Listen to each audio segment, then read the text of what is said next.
Good morning, students. Welcome to your week 7 of social studies distance learning.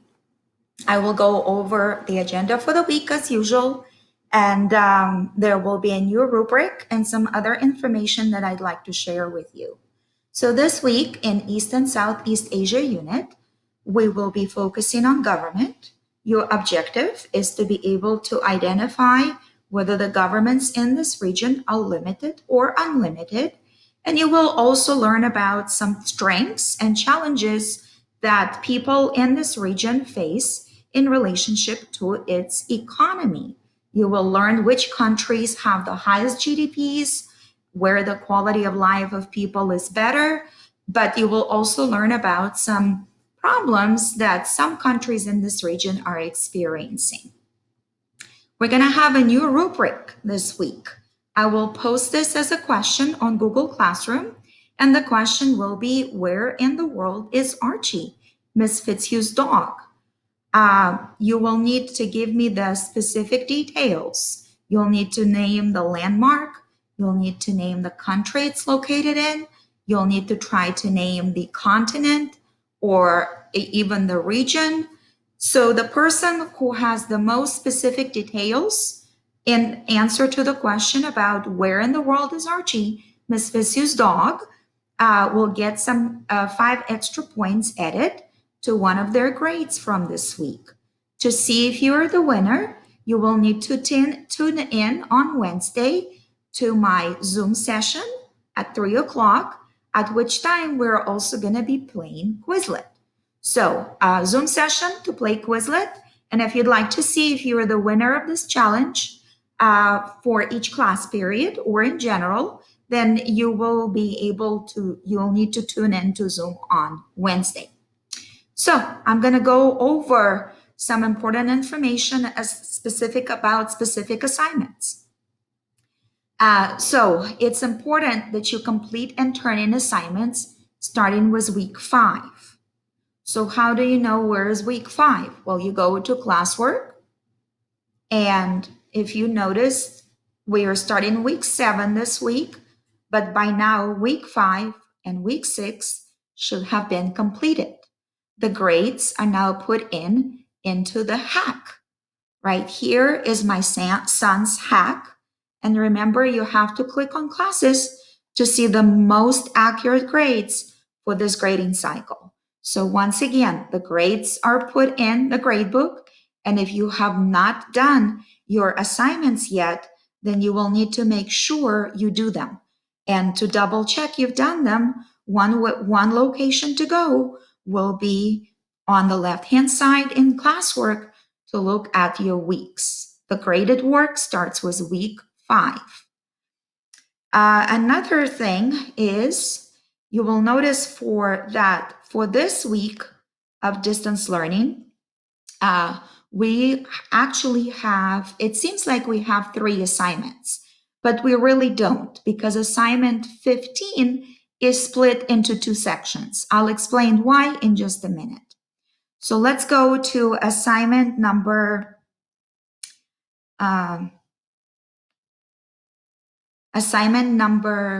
14.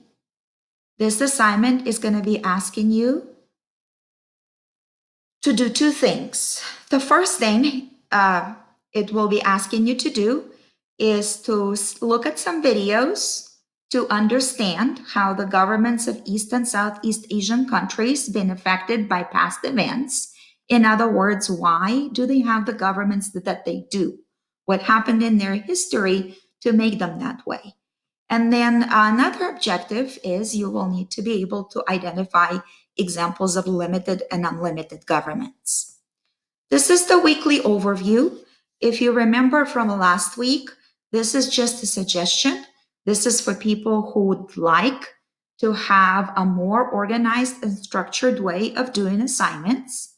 So for example, if you'd like to do that, then on Monday, which is today, you can be working on the first part of this assignment. This will be located on slides 3 through 6, and you will be asked once again to watch the videos about some countries in this region to learn about their governments and why do they have the governments they have. And then you will be asked to answer a question based on the videos that you've watched. So the second part of this assignment will be to compare the governments in East and Southeast Asia, which will be slides 7 and 8. And this is the part that I will be grading. So on slide 7, what it's asking you to do is to review some Quizlet vocabulary. If you've already signed in before, you can just log in with Google. If you've never signed up, you will need to sign up. It's free. Once again, when you sign up, you'll need to sign up with Google, or if make sure your username, your email, and your password are your school ones. And you can either do flashcards, you can do learn, or you can do a match activity in order to review types of governments. You will also need to get, so if you see here, the types of governments are already pre-filled for you. What you'll need to do is you will need to figure out the freedom score and the rating of the countries in this region. So the first thing is that if a country is in purple, it means it's not free. It means citizens of those countries do not have a lot of freedoms. If it's green, that means this is a country with a limited type of government. This is where the government leaders have limits on their power. That means citizens enjoy many rights and freedoms. And finally, the brown area is partly free. So to get your freedom score, for example, for China, you will need to click on this area and it says China, their freedom score is 10 out of 100. And so you would go back to your PowerPoint and you would type in 10 out of 100. And if you noticed, it was purple. That means it's not free. It's ranked as not free. So then that's what you would type, that it is not free. The same thing you'll need to do for the rest of the countries on this chart. All of them are in this area. So if you are struggling to find where the countries are, remember, you just need to look in East Asia and Southeast Asia region to find those countries. So this is that assignment. And then after you complete the chart, you will be asked to answer some questions. Which of these countries on the chart have limited governments? Which have unlimited? Which give their citizens the most rights? Which give their citizens the least rights? And once again, if you need a review of limited and unlimited government, you will need to click here to watch a video about it. Moving on. Now I'm going to your second assignment for the week, which will be assignment 15. You will notice that it's broken into 2 sections, but you will still be getting the same grade for them. So 15.1 is again the slides. You will be asked to look at some graphs and charts, as well as play Quizlet to review some vocabulary. And you will be asked to look at some charts and to answer questions. Once again, which 3 countries have the highest GDP? Well, you will look right here and you will notice the GDP, the highest countries are USA, China, and Japan. And that's all you'll have to do. You'll type in USA, China, and Japan, and so on. You'll need to be answering the questions. So there is a little bit of the slides. There is also a reading and a video, and there is also another video. You do need to do assignment 15.1 before you do the assignment 15.2, because your answers to the questions will help you on this assignment. So why did I separate the assignments into 2?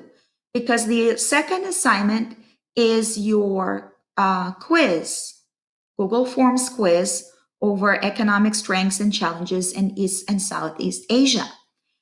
In order for me to easily get your grades into Google Classroom, I had to schedule the quiz as a separate assignment, but it's actually the part of assignment 15.1. They go together, 15.1 and 15.2.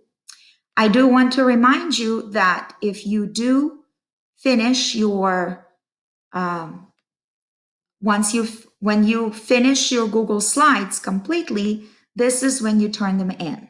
So do not turn them in until you completely finished all of the assignments on each Google slide and on the you submitted your quiz.